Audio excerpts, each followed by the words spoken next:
Hello everyone, my name is Shayantan Das and I have been selected in GSO post in CGL 2024. দেখো তোমরা কাল পরশু ধরে result out হওয়ার পরে আমাকে অনেকেই জিজ্ঞাসা করছিলে আমার স্টাডি টাইম কিরকম কি ছিল বা স্ট্র্যাটেজি জানতে চাইছিলে, সাবজেক্ট ওয়াইজ ডিসকাশন চাইছিলে। তো সেই জন্য আমি আজকে একটা ভিডিওর মাধ্যমে পুরো ডিটেলসটা তোমাদেরকে শেয়ার করে দিচ্ছি। তার আগে আমার ব্যাপারে কিছু ইনফরমেশন দিয়ে রাখি। আমি গ্র্যাজুয়েশন কমপ্লিট হওয়ার পর সবার ফার্স্টে স্টেট পিএসসির জন্য প্রিপারেশন নিচ্ছিলাম। ডব্লিউবিসিএস বা আদার্স যে স্টেট পিএসসির যে এক্সামগুলো হয় তার এক্সামগুলোর জন্য প্রিপারেশন নিচ্ছিলাম। কিন্তু বর্তমানে ওয়েস্ট বেঙ্গলের স্টেটের চাকরির অবস্থা খুবই খারাপ। তারপরে আমি 2023 থেকে আমি এই সেন্ট্রালের এসএসসির জন্য প্রিপারেশন শুরু করি। তো আমার 2024-এর যে এক্সামগুলো হয়, মেন আমি 3টে এক্সাম দিয়েছিলাম এসএসসি। একটা হচ্ছে সিএইচএসএল, দেন সিজিএল, দেন এমটিএস। তো সিএইচএসএল এ আমার মেন্সে মার্কস ছিল 320। তো ইউআর এ কাট অফ যেখানে গেছিল 322। তো সেই জন্য 2 নম্বরের জন্য আমার সিএইচএসএল ক্লিয়ার হয়নি। তারপরে সিজিএল, সিজিএল এ আমি সিলেক্টেড হয়েছি জিএসও পোস্টে। জিএসও র্যাঙ্ক এসছে 101। আর এমটিএস এ কলকাতা কাস্টমসে সিলেক্ট হয়েছি, যেখানে আমার র্যাঙ্ক এসছে 2615। তো আমি কিভাবে প্রিপারেশন নিয়েছি বা আমার স্ট্র্যাটেজি কী ছিল, আমি সেটা তোমাদেরকে আজকে শেয়ার করছি। আমি লিখে এনেছি ডিটেলসগুলো খুব শর্টে, যাতে কম সময়ের মধ্যে তোমাদের পুরো ডিটেলসটা বলা যায়। তো সবার আগে আসে আমার ডেলি রুটিন কিরম কী ছিল। তো আমার এই যে এই রুটিনটা আমার বানানো ছিল, আর এটার ম্যাক্সিমামটা আমি ফলো করতাম। কীভাবে ফলো করতাম? এই সকাল 11:30 থেকে 1:30 অবধি আমি ইংলিশ পড়তাম, তার মধ্যে 1.5 ঘন্টা ভোকাব পড়তাম আর 1 ঘন্টা গ্রামার রুলস। আর তার যে প্রিভিয়াস ইয়ার কোশ্চেন যেগুলো রয়েছে, সাপোজ সেন্টেন্স ইমপ্রুভমেন্ট হোক বা এরর কারেকশন হোক বা fill in the blanks, sentence improvement, error correction, grammar rules পড়ে হয়ে গেলেও এই ফিল ইন দ্য ব্ল্যাঙ্কসটা কিন্তু খুব ভাইটাল রোল প্লে করে, কারণ ফিল ইন দ্য ব্ল্যাঙ্কসের ভেতর সমস্ত গ্রামার রুলস, ইনফ্যাক্ট ভোকাবুলারিও একটা ভাইটাল রোল প্লে করে। তো ফিল ইন দ্য ব্ল্যাঙ্কস অনেকেরই সমস্যা হয়। তো ফিল ইন দ্য ব্ল্যাঙ্কসটা সবার আগে কমপ্লিট করা দরকার, গ্রামার রুলস কমপ্লিট করার পর ফিল ইন দ্য ব্ল্যাঙ্কসটা করা দরকার। তো আমি তার জন্য 1.5 ঘন্টা ভোকাব আর 1 ঘন্টা গ্রামার পড়তাম। তো কিন্তু টাইম যে 1টা থেকে 1:30 অবধি থাকলেও আমার এটা শেষ করতে করতে মোটামুটি 2টো বেজে যেত। তো 2টো থেকে তারপর যে আমার এইখানে 2টো থেকে 3টে অবধি জিএস লেখা আছে, সেই জিএসটা 2টো থেকে হতো না, স্টার্ট করতে করতে 2:30 বেজে যেত। 2:30 থেকে 3:30 মতো জিএস হতো। জিএস পড়ার পর 1 ঘন্টা জিএস পড়তাম। 1 ঘন্টা জিএস পড়ার পর এখানে যে কারেন্ট অ্যাফেয়ার্স লেখা রয়েছে, কারেন্ট অ্যাফেয়ার্স আমি পড়তাম না। কারণ পরবর্তী এটা আমি শিডিউলটা সবার ফার্স্টে বানিয়েছিলাম, কিন্তু পুরো ফলো করা সম্ভব নয়, প্রথম কথা। আর দ্বিতীয় কথা হচ্ছে, সময়ের সাথে সাথে কিছু জিনিস তো বোঝা যায়, এসএসসিতে কারেন্ট অ্যাফেয়ার্সের গুরুত্ব একদম লিস্ট, কারণ কোথা থেকে কিসের কারেন্ট অ্যাফেয়ার্স দেবে তার কোনো ঠিক নেই। তো ওটা একদম সম্পূর্ণ ওয়েস্ট অফ টাইম। তো সেই জন্য আমি কারেন্ট অ্যাফেয়ার্স পড়তাম না। তারপরে জিএস কমপ্লিট করার পর বিকেল থেকে এই 4:30 থেকে 6টা কি 6:30 অবধি আমি ম্যাথ প্র্যাকটিস করতাম। এই সময় শুধু ম্যাথ প্র্যাকটিস, ম্যাথের কোনো কনসেপ্ট বা কিছু রিভাইজ কোনো কিছু থাকতো না, শুধু ম্যাথ প্র্যাকটিস করতাম। তারপর এই তারপর 7টা থেকে মক দিতাম, 7টা থেকে 8টা মক, 8টা থেকে 9টা তার অ্যানালিসিস। এই মক কমপ্লিট হয়ে যাওয়ার পর, অ্যানালিসিস হওয়ার পর, তারপর আবার 9:30 থেকে 10:30 অবধি, 10:30 অবধি মোটামুটি রিজনিং করতাম। এবার রিজনিং এর টাইমটা কি হয়, এবার আস্তে আস্তে যখন দিনের শেষ হয়, মানুষ আস্তে আস্তে এক্সস্টেড ফিল হতে থাকে। তো 9:30 থেকে 10:30, কখনো কখনো সেটা 9:30 থেকে না করে 10টা থেকে 10:30, 0.5 ঘন্টা থেকে 45 মিনিট রিজনিং এর জন্য এনাফ, এর বেশি সময় লাগে না। আর তারপর এই 15 মিনিট বা কখনো 0.5 ঘন্টা যেরকম সময় লাস্টের দিকে থাকতো, তার উপর টাইপিং করতাম।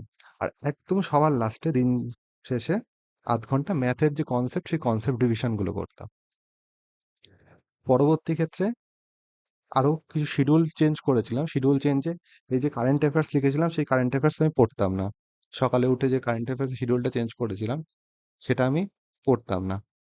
9:30 থেকে 10:30 অবধি ক্যালকুলেশন প্র্যাকটিস করতাম 0.5 ঘন্টা। আর 10টা থেকে 9:30 থেকে, সরি, 10টা অবধি ক্যালকুলেশন প্র্যাকটিস করতাম 0.5 ঘন্টা। আর তারপর 10টা থেকে 11টা অবধি কখনো আমি কিছু শিডিউল করে রাখতাম, আজকে এই ইংলিশ পড়বো, আজকে এই জিএসটা পড়বো। এবার সেখানে যদি কোনো কারণে পড়তে পারলাম না, তো একটা ব্যাকলগ তৈরি হয়ে গেল, সেটা কমপ্লিট করে নিতাম 10টা থেকে 11টার মধ্যে। তো এইভাবে দিনের দিনে সপ্তাহে সোম থেকে শুক্র এই 5 দিন এই শিডিউল থাকতো। আর শনিবার দিন আর রবিবার দিন এই 5 দিনে যা পড়েছি সেগুলো রিভাইজ থাকতো, আর লাইভ মক থাকতো। এই লাইভ মক অ্যাটেম্প্ট করতাম, এতে কমপ্লিট হয়ে যেত। এবার আসি স্ট্র্যাটেজিতে, কি সাবজেক্টে কি বই পড়েছি বা কি সোর্স ফলো করেছি, এই ডিটেলসে। প্রথমেই আছি সবার ফার্স্টে যে ইংলিশ। ইংলিশ এসএসসি সিলেকশনে ভাইটাল রোল প্লে করে। এবারে সিজিএল এ ইংলিশ যদিও খুব সহজ এসছে, কিন্তু সিজিএল মেন্সের কথা বলছি, খুব সহজ এসছে, কিন্তু কেউ কোনোদিন বলতে পারবে না যে ইংলিশ প্রতিবার এরকম সেম কোশ্চেন থাকবে। ইনফ্যাক্ট আমি যখন সিএইচএসএল এর প্রিলিমস দিয়েছিলাম, সিএইচএসএল এর প্রিলিমসের ইংলিশ কোশ্চেন খুব কঠিন ছিল। তো সেই জন্য ইংলিশে ফোকাস করতেই হবে। এবার ইংলিশটা আমার প্রিপারেশনের প্রথম থেকে শুরু করে লাস্ট দিন অবধি প্রতিদিন ইংলিশ দিয়ে আমি শুরু করতাম। আর এটা আমি কোনোভাবে গ্যাপ দিতাম না। কখনো এরকম হয়েছে রিজনিং পড়তে পারিনি, রিজনিংটা বাদ দিয়েছি, কারণ রিজনিংটা বাদ দেওয়াই যায়। লাস্টের দিকে তোমরা যখন দেখবে, তো তখন রিজনিং প্র্যাকটিস করার অত প্রয়োজন হয় না। মক দেবে, মক বা সেকশনাল দেবে, সেখান থেকে রিজনিং হয়ে যায়। রিজনিং কখনো বাদ দিয়েছি।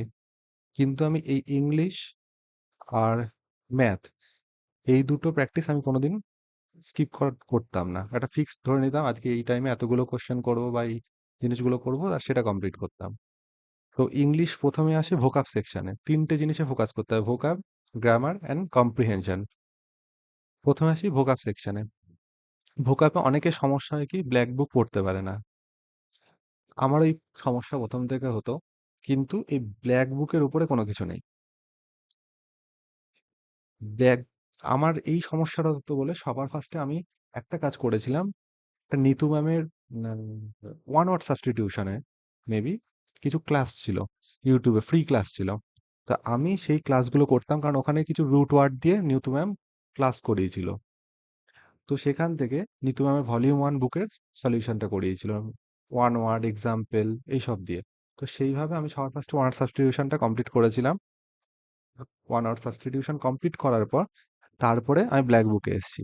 আর নিতু ম্যামের যে one word substitution class complete করেছি, আর সেটাকে তার সাথে সাথে রিভিশনও করেছিলাম। আমার কাছে ভলিউম 1 ছিল, আর সবার কাছে ভলিউম 1 থাকাটা জরুরি।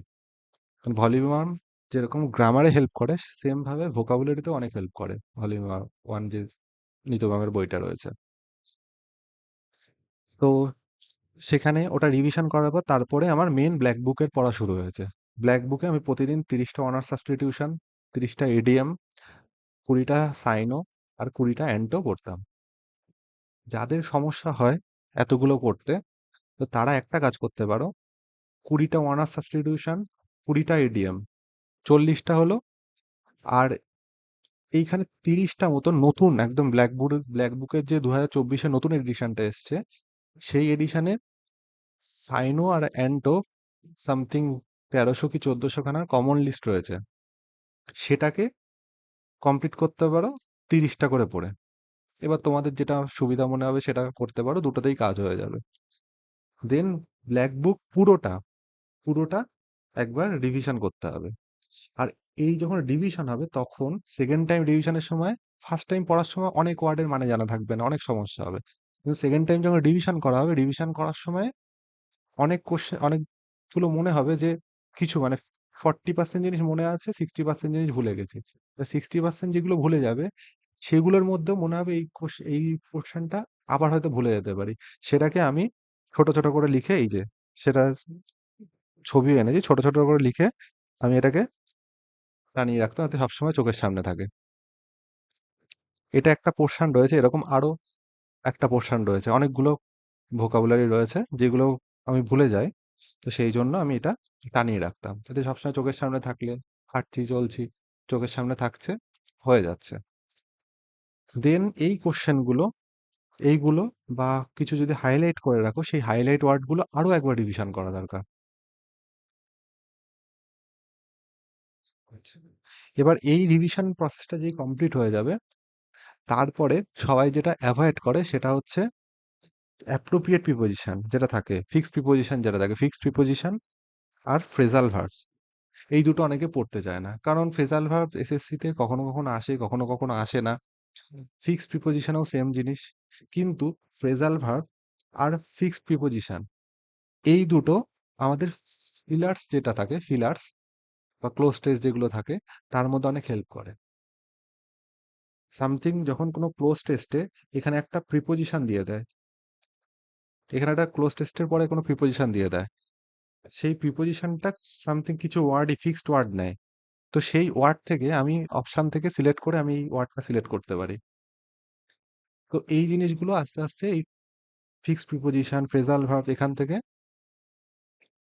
জিনিসটা হয়ে যাবে। আর তারপরে ফ্রেজাল ভার্বও কখনো কখনো দেয়, সেই ফ্রেজাল ভার্বও যখন দেবে তখন সেটা আমার করতে পারবো। তো সেটা আমি লিখেছি ফ্রম পিডিএফ। এই পিডিএফ বলতে কি, ফ্রেজাল ভার্বে রানী ম্যামের একটা পিডিএফ রয়েছে সামথিং। তোমরা যদি ইউসি লাইভ বা যে অ্যাপ রয়েছে যেখান থেকে রানী ম্যামের ইবুক পারচেস করা যায়, সেখানে যাও, সামথিং 20 টাকা অথবা 30 টাকা মেবি পড়ে, আমার খেয়াল নেই। ওরকম ফ্রেজাল ভার্বের একটা পিডিএফ পাওয়া যায়। ফ্রেজাল ভার্বটা খুব সুন্দরভাবে করা, তার কারণ একটা ফ্রেজাল ভার্বের রেসপেক্টে, মানে একটা ভার্ব তার বিভিন্ন রকম প্রিপোজিশন পরে বসবে, বসে মানে চেঞ্জ হবে, প্রত্যেকটা মানে দেয়া রয়েছে আর তার রেসপেক্টে এক্সাম্পল দেয়া রয়েছে।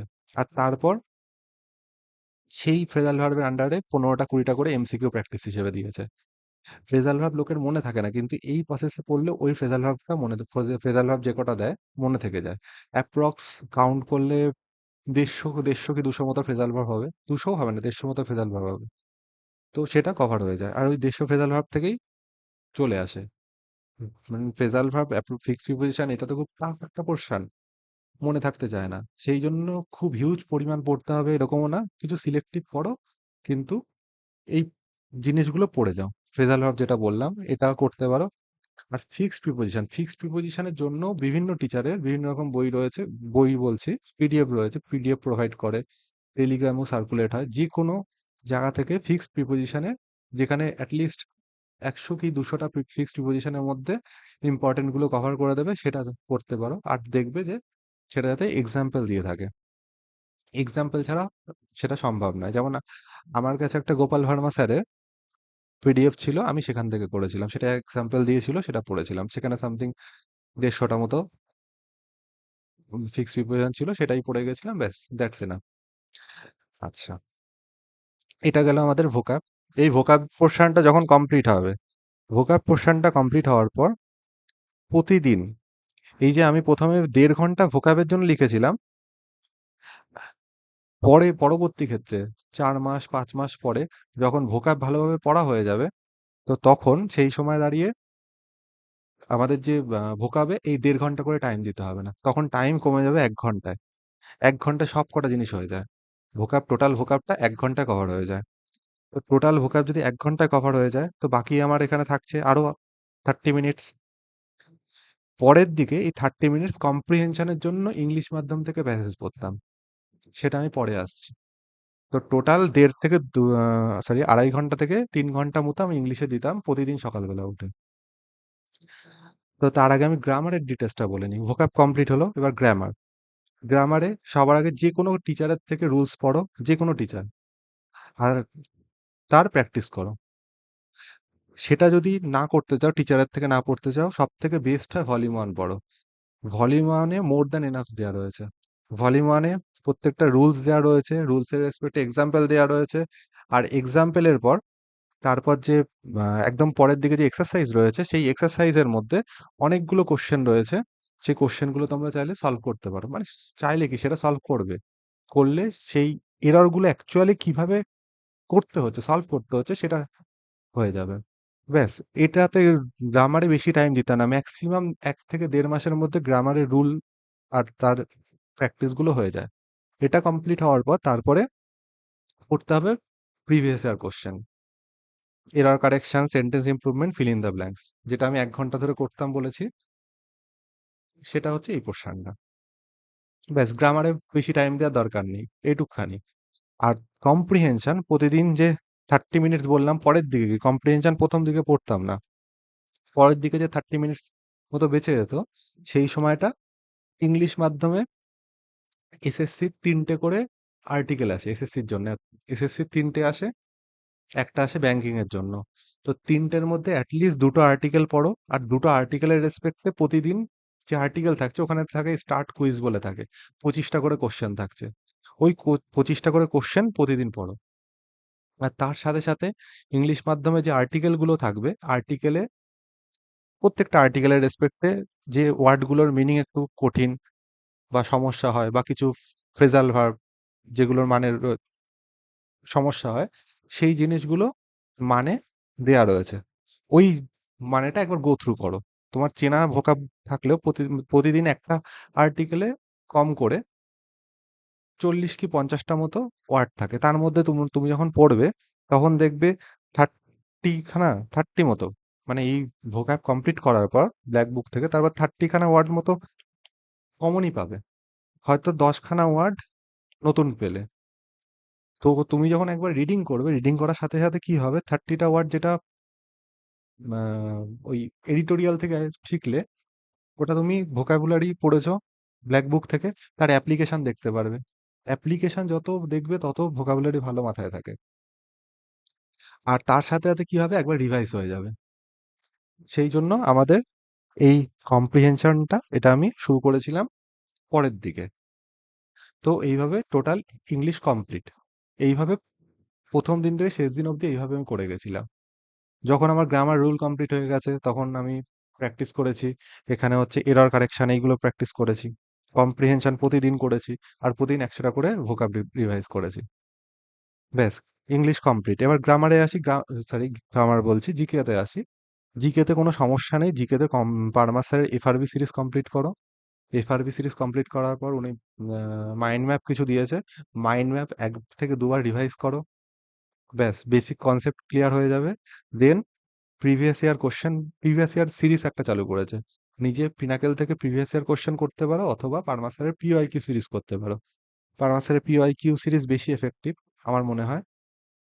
তো পারমাসারের পিওআইকিউ সিরিজ কমপ্লিট করতে পারো, তার নোট তৈরি করো, আর সেই নোটটাকে রিভাইজ করো। ব্যাস এই দুটো করলে, মানে প্রথমে যদি এফআরবি করা হয় 60% কাজ হয়ে যাবে, দেন এটা করলে 40% কাজ কমপ্লিট হয়ে যাবে জিকেতে। আচ্ছা, এবার আসি রিজনিং। রিজনিং এ কি, রিজনিং এ কোনো টিচারের কাছে আগে পড়তে হবে না, সবার আগে পিনাকেল সলভ করো, পিনাকেল অল কিরান যেটা প্রিভিয়াস ইয়ার কোশ্চেন আছে সেটা সলভ করো। এইখানে কিছু লজিক্যাল কোশ্চেন আছে, যেটা হচ্ছে লজিক বলতে নাম্বারের লজিক কি রিলেশনে নিচ্ছে, যেমন হচ্ছে কোডিং, ডিকোডিং, সিরিজ, অ্যানালজি। এইখানে কিছু লজিক্যাল কোশ্চেন আছে, যেটা এসএসসি কিছু পার্টিকুলার লজিক, কোনো অড ওয়ান আউটে কোনো প্রাইম নাম্বারের লজিক, বা N square minus one, N square plus ওয়ানের বিভিন্ন লজিক, যেটা এসএসসি থেকে কোশ্চেন আসে, সেইগুলো সবার আগে করতে হবে।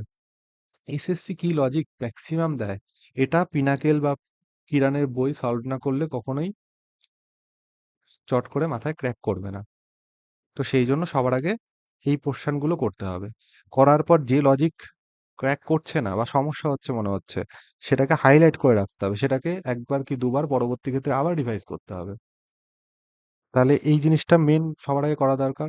এছাড়াও কিছু রিজনের টপিক রয়েছে, যেমন সিলক্সের কোশ্চেন, ক্যালেন্ডারের কোশ্চেন।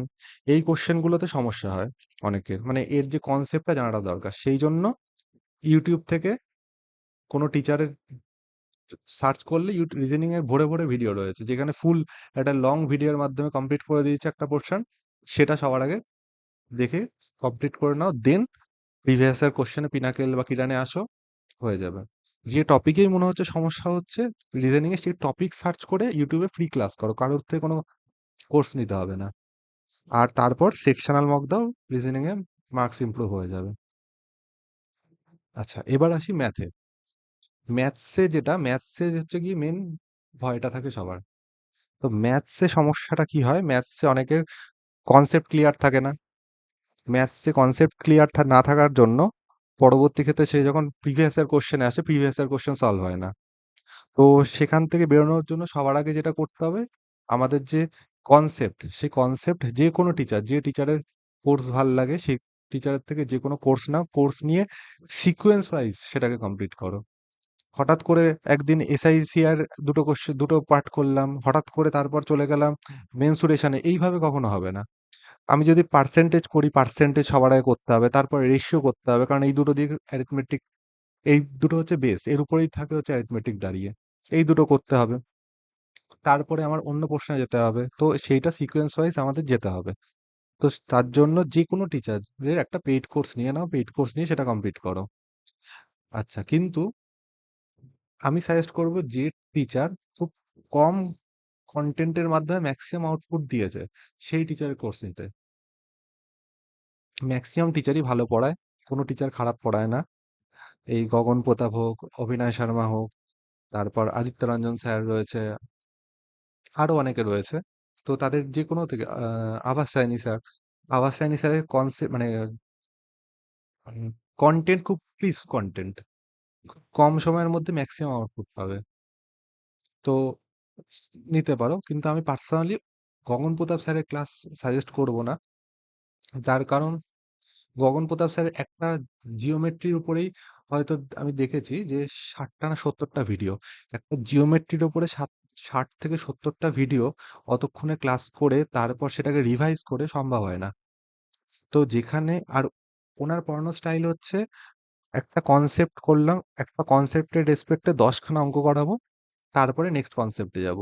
কিন্তু এক কনসেপ্ট করানোর পর 10টা কোশ্চেন যেটা করছি তার থেকে বেটার হয় একটা কনসেপ্ট, দুটো কনসেপ্ট, এরকম করে সবকটা কনসেপ্ট কমপ্লিট করলাম, তার রেসপেক্ট একটা কি দুটো কোশ্চেন করলাম, তারপরে পরবর্তী ক্ষেত্রে মিক্সড প্র্যাকটিস করব।